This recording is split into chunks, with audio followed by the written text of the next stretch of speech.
ಸಾಕ್ಷಿ D K Shivakumar ಅವರೇ, ಸಾಕ್ಷಿಯ ಗುಡ್ಡೆಗಳು ಯಾವಾಗ ನಿಮ್ಮ ಭಾಷಣದಲ್ಲಿ ಕೇಳ್ತಾನೆ ಇರ್ತೀನಿ. ಸಾಕ್ಷಿ ಗುಡ್ಡೆಗಳು ಈ ಸರ್ಕಾರದ ಲಂಚದ ಸಾಕ್ಷಿ ಗುಡ್ಡೆ ಕೊಟ್ಟಿದ್ದೀನಲ್ಲ, ತಾವೇನ್ ಮಾಡ್ತೀರಾ?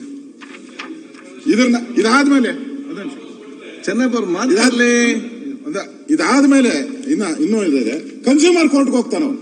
ಇಷ್ಟಕ್ಕೆ ಬಿಟ್ಟಿಲ್ಲ, ಕನ್ಸ್ಯೂಮರ್ ಕೋರ್ಟ್ಗೆ ಹೋಗ್ತಾನೆ. ಅದು ನನ್ನ ಹತ್ರ ಹಿಂಗೆ ಲಂಚ ತಗೊಂಡು ಹಿಂಗೆ ಖಾತೆ ಮಾಡಲಿಲ್ಲ ಅಂತ, ಅಲ್ಲೂ ನ್ಯಾಯ ಸಿಕ್ಕಿಲ್ಲ ಅವನಿಗೆ. ನೀವು ಹೇಳ್ಬೋದು, ಉತ್ತರದಲ್ಲಿ ಹೇಳ್ತಾರೆ ರಾಯರೆಡ್ಡಿ ಅವರೇ, ಡಿ ಕೆ ಶಿವಕುಮಾರ್ ಉತ್ತರದಲ್ಲಿ ಹೇಳ್ತಾರೆ, ನಾವು ಒಂದು ಫೋನ್ ನಂಬರ್ ಕೊಟ್ಟಿದ್ದೀರಲ್ಲ, ಏತನ ಈ ತರ ಆದಾಗ ನಾನಿದ್ದೀನಿ, ಐ ಆಮ್ ವಿತ್ ಯು, ಏನು ಹೇಳ್ತಾರಲ್ಲ ಡೈಲಾಗ್ ಡೆಲ್ಲಿ, ಐ ಆಮ್ ವಿತ್ ಯು.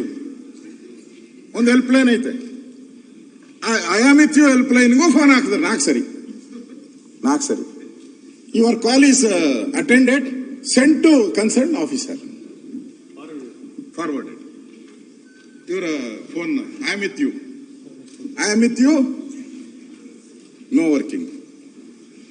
ಲಂಚದ ಸಾಕ್ಷಿಗಳು ನೀವು ಹೇಳಿ. ಇವಾಗ ಲಂಚ ಇಲ್ಲ, ಈ ಖಾತೆಯಲ್ಲಿ ಲಂಚ ಇಲ್ಲ ಅಂತಾರೆ, ದಾಖಲೆಗಳು ಕೊಟ್ಟಿದ್ದೀವಿ.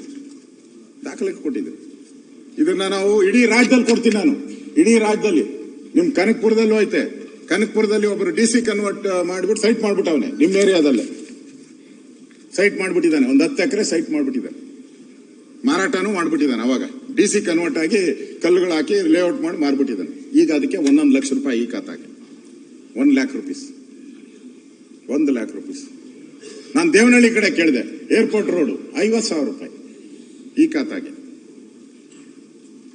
ಇದಲ್ಲಪ್ಪ ಪೆನ್ ಡ್ರೈವ್. ಇದಾದ ಮೇಲೆ ಅಧ್ಯಕ್ಷರೇ, ಇದನ್ನ ಏನ್ ಮಾಡ್ತೀರಾ ಅಂತ ನೀವು ಹೇಳಿ. ಆಮೇಲೆ ನೀವು ಸವಾಲ್ ಕೊಟ್ಟಿದ್ದೀರಾ, ಸವಾಲ್ಗೆ ನಾನು ಜವಾಬ್ ಕೊಟ್ಟಿದ್ದೀನಿ. I proved as A opposition leader, ನಾನು ಪ್ರೂವ್ ಮಾಡಿದ್ದೀನಿ. ಮಾತಾಡ್ತಿಲ್ಲ, ಆಮೇಲೆ ರಿಪ್ಲೈ ಮಾಡ್ತೀನಿ.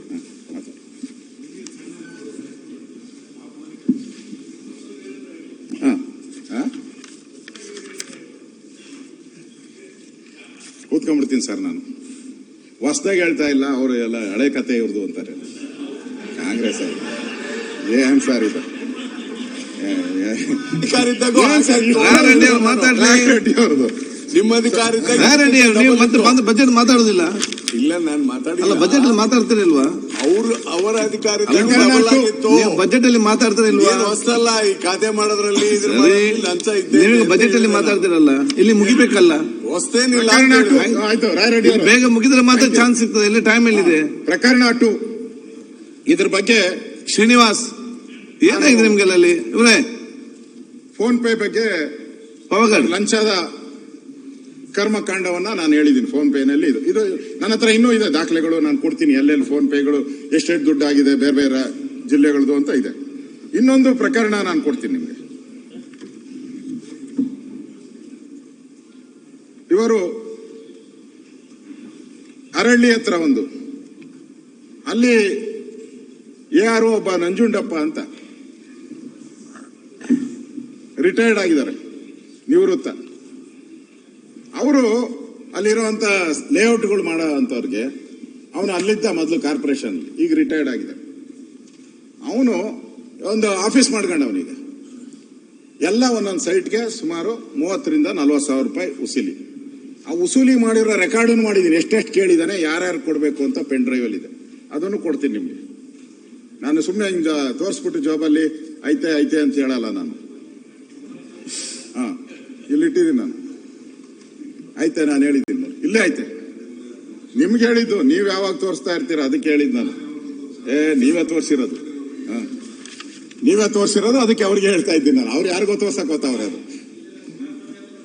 ಇಲ್ಲ ಅಧ್ಯಕ್ಷರೇ, ಇದು ಅಂದ್ರೆ ಆದಿ ಬೀದಿಗಳಲ್ಲೂ ಇವತ್ತು ಒಂದೊಂದು ವಾರ್ಡ್ ಅಲ್ಲೂ ಕೂಡ 10 ರಿಂದ 15 ಜನ ಒಂದು ದಂಧೆ ಮಾಡಿಕೊಂಡು ವಸೂಲಿಗಿಳಿದಿರುವಂತ ದಾಖಲೆಗಳಿದೆ. ಇದರಲ್ಲೂ ಅವನು 50,000 ಕೇಳಿದ. 50,000 ಈ ದಾಖಲೆಯಲ್ಲಿ 50,000 ಇದ್ದಾನೆ. ಅದ್ರ ರೆಕಾರ್ಡನ್ನು ನನ್ನ ಹತ್ರ ಇದೆ. ಅವನೂ ಕೂಡ ಫೋನ್ ಪೇ ಮಾಡ್ಕೊಂಡಿದ್ದಾನೆ. ಇದರಲ್ಲಿ ಇದೆ, ಅವನು ಫೋನ್ ಪೇ ಮಾಡ್ಕೊಂಡಿರೋದು ಇದೆ ಅವನು. ಅದು ಕೊಡ್ತೀನಿ. ಆಮೇಲೆ ಇನ್ನ ಹೇಗೆ ನಿಮ್ಮ ಕಾರ್ಪೊರೇಷನ್ ಅಧಿಕಾರಿಗಳು ದಂಧೆ ಮಾಡ್ತಾ ಇದ್ದಾರೆ ಅನ್ನೋದಕ್ಕೆ ಇನ್ನೊಂದು ಕೊಡ್ತೀನಿ ನಾನು. ಈ ಖಾತಾ ಇದು ಆಗಿರುವಂಥದ್ದು, ಇದೆಲ್ಲ ಸರ್ಟಿಫಿಕೇಟ್ ಕೊಡ್ತೀನಿ. ಅದು ಒಟ್ಟು 40,000 ರೂಪಾಯಿಗೆ ಮಾತಾಡಿರೋದು. ಅದು ಏನಪ್ಪ ಯಾರ್ದು? ಅಲ್ಲ ನೋಡಿ ಇಲ್ಲಿ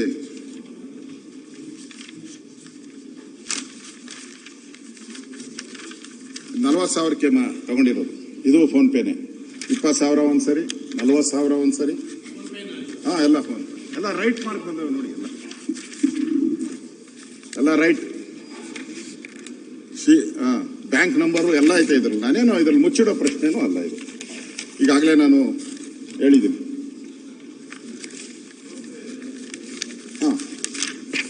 ಇದು ಇಷ್ಟು ಹೇಳಿದ್ದೀನಿ. ಇನ್ನು ಇನ್ನೆಷ್ಟು ಮನೆ ಹರಾಜು ಇವಾಗ ಇಲ್ಲ, ಇನ್ನೂ ಇದೆ. ನಾಡ್ದವರೆಗೂ ಇದೆಯಲ್ಲ, ರದ್ದು ಮಾಡಿಸಿದ್ದೀರಲ್ಲ ನಾವು, ನಡಿಬೇಕು ಅಂತೇಳಿ. ಅಧ್ಯಕ್ಷರೇ, ಇನ್ನೇನೇನೋ ಮೋಸ ಮಾಡ್ತಾರೆ ಈ ಕಾರ್ಪೊರೇಷನ್ ಅಲ್ಲಿ ಅಂತಂದ್ರೆ, ಈಗ ಯಾರ ಮೇಲೆ ಇವರು ಅಟ್ಯಾಕ್ ಮಾಡಬೇಕು? ಡಿ.ಕೆ. ಶಿವಕುಮಾರ್ ಅವರು ಯಾರ್ಯಾರೋ ದೊಡ್ಡ ಡೆವಲಪರ್ಸ್ ಇದ್ದಾರೆ. ಈಗ ಮಂತ್ರಿ ಇದ್ದಾನೆ, ಕೋಟ್ಯಾಂತರ ರೂಪಾಯಿ ದುಡ್ಡು ಕಟ್ಬೇಕು ಅವನು,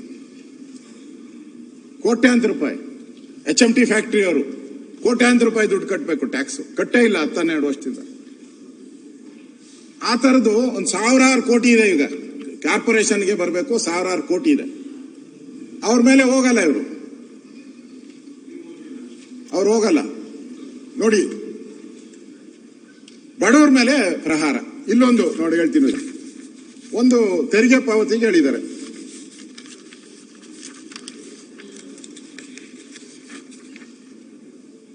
HBR ಲೇಔಟ್ ನಿಮ್ದ, HBR ಲೇಔಟ್ ಬಡಾವಣೆ ಸಂಖ್ಯೆ 1701, ಮನೆ ನಿವಾಸಿ ಬಾಕಿ 2 ವರ್ಷದಿಂದ ತೆರಿಗೆಯನ್ನ ಕಟ್ಟಿರಲ್ಲ. ನೋಟಿಸ್ ಅವ್ರಿಗೆ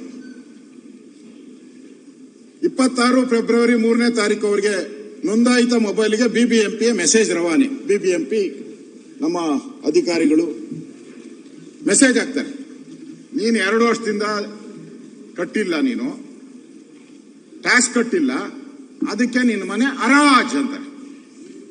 ಹರಾಜ್ 2 ವರ್ಷ.